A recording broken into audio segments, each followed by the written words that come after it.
6 DWIs, 4 probations, multiple prison sentences, and yet here he is again, standing before a Texas court, pleading for just one more chance. Today's case isn't just about a man with a drinking problem. It's about the limits of mercy in the justice system. Meet Larry Fontenay, a man whose record reads like a cautionary tale, but whose story still has people divided. Is this a tragic case of addiction or a serial offender who's been playing the system for years? Stay with us, because as we dive into this tense hearing, you'll see a judge's patience pushed to the absolute breaking point and a ruling that could send shockwaves through this small Texas community. I'm just asking the court to allow him to move forward from today. I'm willing to work with him. I believe in him that much. At least I will work with him. And at this point, this is not third, fourth, fifth. We're asking he be given an opportunity from today. I can't change anything from yesterday or before. I don't know what the future holds, but I know right now, I feel he's made a commitment to me, and I'm going to make a commitment to the court that I will work with him. 24 CR 1389 is called the State of Texas versus Larry Fontenay. That's you, sir? Let's pause here for some context. A third-degree felony DWI in Texas is no small matter. It carries up to 10 years in prison. But here, there's already a plea deal capping it at 6 years. That means no matter how bad his record, the judge can't exceed that. And yes, you heard right. This is his third-degree felony for DWI. That's not a tongue twister, it's a legal nightmare. In plain English, Larry has been convicted enough times for drunk driving that each new offense is treated as a major felony, not a misdemeanor. And still, he's asking for probation. That's you, sir? Yes, sir. Present with your attorney, Mr. Grove, and the state's attorney. Earlier, you pleaded guilty to driving while intoxicating, operating a motor vehicle while intoxicated, and you have 2 or more prior convictions of DWIs. So this is a third-degree felony, which carries with it up to 10 years in prison. Plea agreement has been formulated by the parties. Whatever sentence shall not exceed a cap of 6 years in prison. So you were looking at no less than 2 nor more than 6 years confinement in prison. And deferred or unadjudicated probation is not applicable, but regular probation is. Yes, sir. Correct? Everybody? Yes, sir. So you could be sentenced up to 6 years in prison, and that could be suspended, and you could be placed on regular probation. Again, the parties have reviewed this pre-sentence report. Corrections or changes to it? No? No, you're right. Not from the state. It's made it part of the record for all purposes. I'm looking at your history, adult criminal history, sir. Yes. And it looks like in 2012, you had a DWI third in Jefferson Parish, and you were convicted and sentenced to 10 years. And then that was suspended for 8 years probation, and then 2 years confinement with 2 years probation, which I don't understand what happened there. Then in 2014, another DWI third in Jefferson Parish, and you were convicted in 2015 and sentenced to 10 years confinement in prison. Is that correct? Yes. Thereafter, in 2018, another DWI third occurs, I guess, here in the 252nd District Court sentences you. Let's pause here for some context. A third-degree felony DWI in Texas is no small matter. It carries up to 10 years in prison. But here, there's already a plea deal capping it at 6 years. That means no matter how bad his record, the judge can't exceed that. And yes, you heard right. This is his third-degree felony for DWI. That's not a tongue twister, it's a legal nightmare. In plain English, Larry has been convicted enough times for drunk driving that each new offense is treated as a major felony, not a misdemeanor. And still, he's asking for probation. In 2018 to 4 years confinement in prison. And then now this is the 4th DWI third. that you're facing, right? This is the fourth time you've been held accountable. The 2013 Jefferson Parish conviction, the 2015 conviction in Jefferson Parish, the 2018 conviction next door in the 252nd, and then this one will be your fourth DWI third. So it's third, fourth, fifth. This will be your DWI sixth, right? It's sixth, third. Well, I mean, you've had at least, you have a DWI third, so that would be three or more. So you've had now three more convictions after that of DWIs since your first one in 2013, right? Well, what's the problem? again, I used to drink a lot. No, I thought that now. Yeah. And Here we are now in Jackson. You moved over to another state.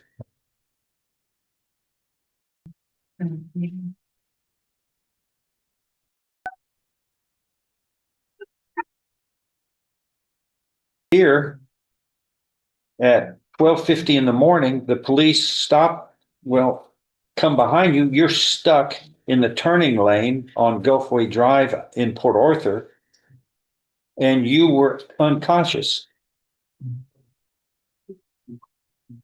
yeah, we're Asleep. 16 hours a The day. vehicle was running, your foot was on the gas pedal, and you had a 0.17 blood alcohol.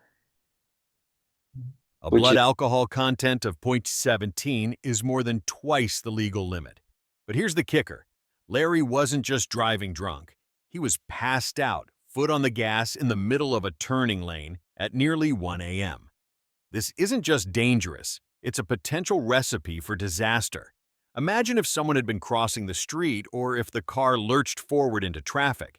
When courts hear details like this, they're not just thinking about the defendant, they're thinking about the families who might not make it home because of nights like this. Which is over twice the legal limit. Okay. All right. So it's what we're looking at, a cap of 6 years in prison. So go ahead. Mr. Grove, you may go first and the state can.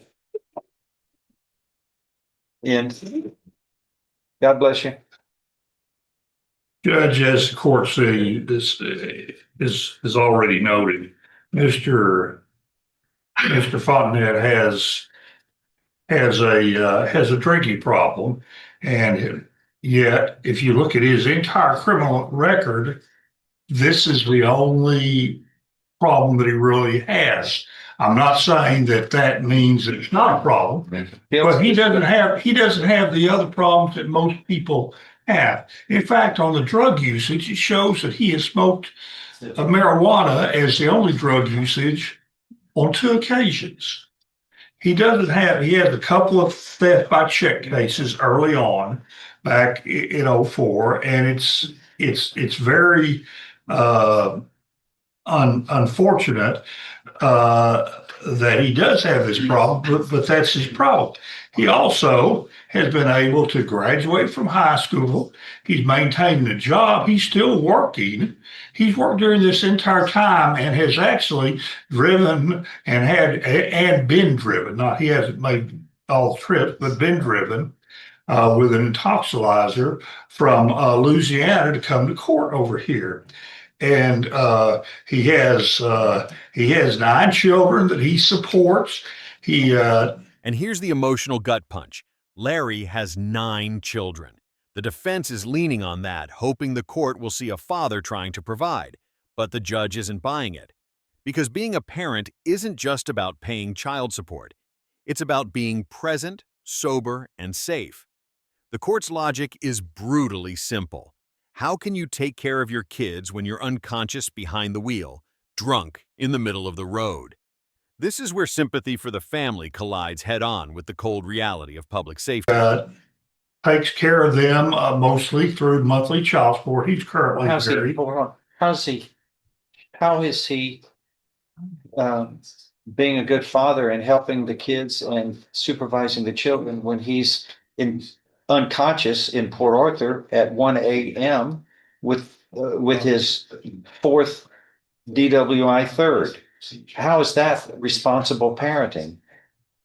Well, I gotta They work. kind of need you at home, not to be in jail and prison, sir. Yes, sir. But you know, you've been there. You know what happens Yes. when you get intoxicated and you're caught. You go to prison then. Okay, okay. So, you know, I mean, it's the family that's suffering here. But that day, I gotta work, I work 16 hours. I gotta work like 10:30, 11 o'clock at night. So what's your point? No, what's your point? What is, that doesn't give you the right to commit third-degree felonies. Yes, sir. Okay. Judge, he's not denying that he has this problem. What's he done about it after the, this is He the hadn't fourth been able to one? get rid of this problem, but Judge, I think I would point out something that the probation officer raised in the pre-sentence report, and that is that basically the pre-sentence report's not bad until you get to the drinking problem, but there's been a number of things that he has not, had any help with, and some of which are recommendations made by the probation department.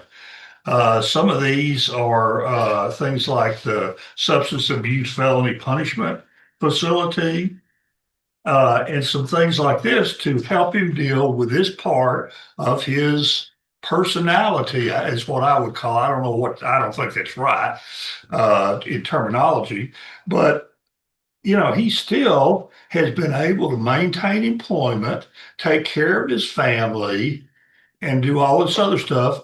But he has this alcohol problem, and he can't get rid of that alcohol problem, obviously, by himself. He's been to prison, and that didn't take care of it.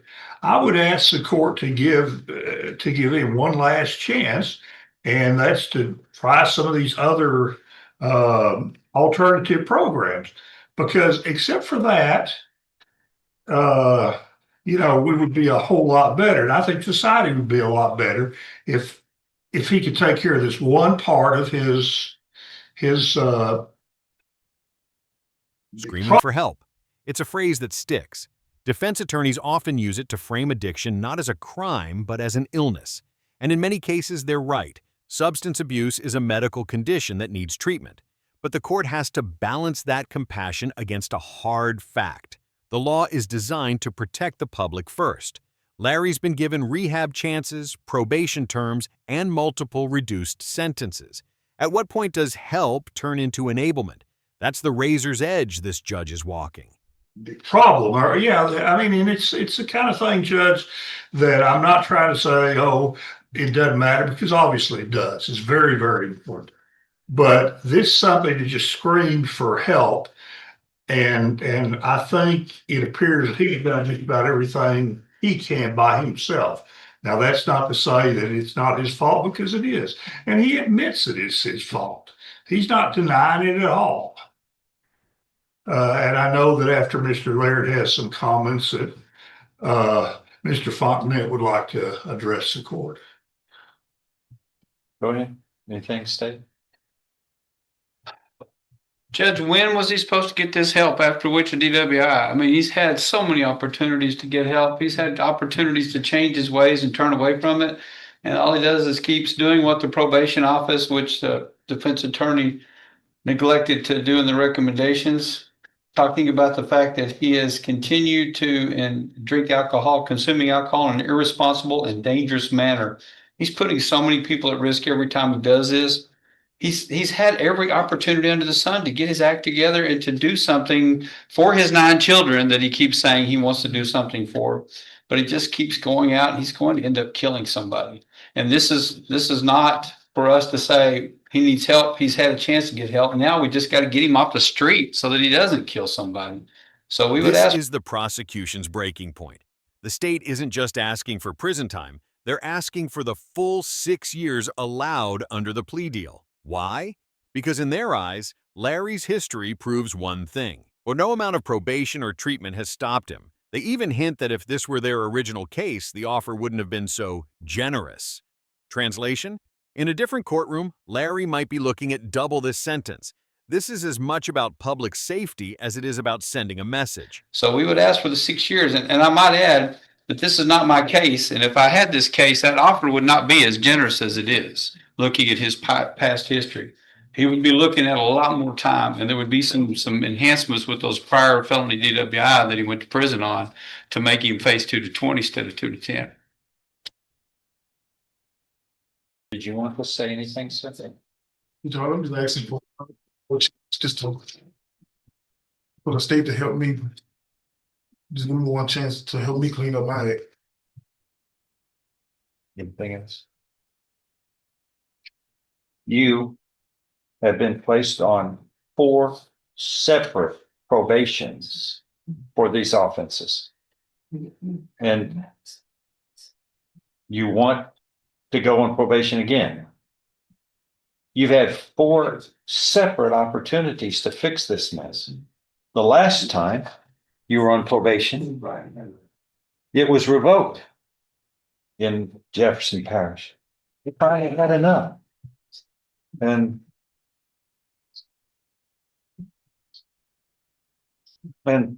you, I opened the door for you. I opened the door for everybody. Nobody, you're supposed to fix it the first time, but you had a second time. You had a third time. You had a fourth time. And now here it is again, the 5th. And what's fair for you is fair for everybody. What's fair for you is fair for everybody. They come in and they go, I want the Larry Fontenette rule. I'm here for the 5th time. I failed 5 times, but I want probation, and you've opened the door, and it's good for one, it's good for all. You needed to fix it the first time. You didn't. Well, the second or third or fourth. Here we are. This is a powerful moment. The judge is essentially saying the court system isn't infinite in its patience. Probation is supposed to be a one-time shot at redemption, not a revolving door. The Larry Fontenay rule the judge sarcastically mentions? That's a warning. If they give him probation again, every repeat offender will demand the same. And in law, consistency is king. If it's fair for one, it must be fair for all. That's why judges often draw a hard line after too many failed chances. You pleaded guilty voluntarily. You were mentally competent to do so. You understood the consequences of pleading guilty. And there's sufficient evidence supporting your guilty plea from State's Exhibit 1 to find you to support your guilty plea, to find you guilty beyond a reasonable doubt of paragraphs 1 and 2 of the 3rd-degree felony of operating a motor vehicle in a public place while intoxicated. And I'm sorry, sir, but David, Mr. Grove talks to you about being your family. You have a family at home. This is after midnight. You're unconscious on Gulfway Drive for your 5th or 6th time. And you are doubled the intoxication rate, but now you want to use your family. Here's where the judge calls out what they see as emotional manipulation. Larry's family situation is tragic, yes, but the court makes it clear your loved ones can't be a shield against accountability. In fact, the judge flips it, saying his actions actually put his family at greater risk. This is a subtle but important legal point. Sentencing is based on the crime and the defendant's record, not on sympathy alone. The family might inspire leniency, but it can't erase the danger caused. You want to use your family as somebody, as an entity that protects you from being responsible. It's not going to happen. You've had your chances. I find you guilty beyond a reasonable doubt. You know, the reason I'm out there late is somebody asked me to drop him to the hospital, and that's why I ended up dropping him. That's why I was out late that night. What were you doing? Drinking? You were twice the legal limit. You're not supposed to be operating. This part hits hard. You've known it. That's the judge's way of saying Larry can't plead ignorance. He's been through the system enough times to know the exact consequences of another DWI, yet he still chose to drive drunk. Judges see this as willful disregard, not just a mistake. And in sentencing, intent matters. If you knew the risk, knew the law, and still did it, expect the gavel to come down harder. Operating a motor vehicle like that. But you've known it. You know it. I'm not gonna rail on. This is so clear. Nobody comes in here with these many chances. You're supposed to fix them. But here, this isn't a good reason after all of this has happened. And you're supposed to, the punishment goes up each time. And I'm following this agreement. You were hereby found guilty beyond a reasonable doubt of this third-degree felony. And I'm following this agreement. You were hereby sentenced to confinement in the institutional division of the Texas Department of Criminal Justice to serve a term of 6 years. You'll be given credit for all time you have served in this case. Notice the judge's tone shift here. It's not anger, it's disappointment. They clearly empathize with the family's struggle, but empathy can't outweigh responsibility. In fact, you'll often hear judges say something like this before delivering a tough sentence. It's their way of acknowledging the human cost while still enforcing the law. It's bittersweet justice, understanding the pain, but knowing that without consequences, the cycle will never end. But I feel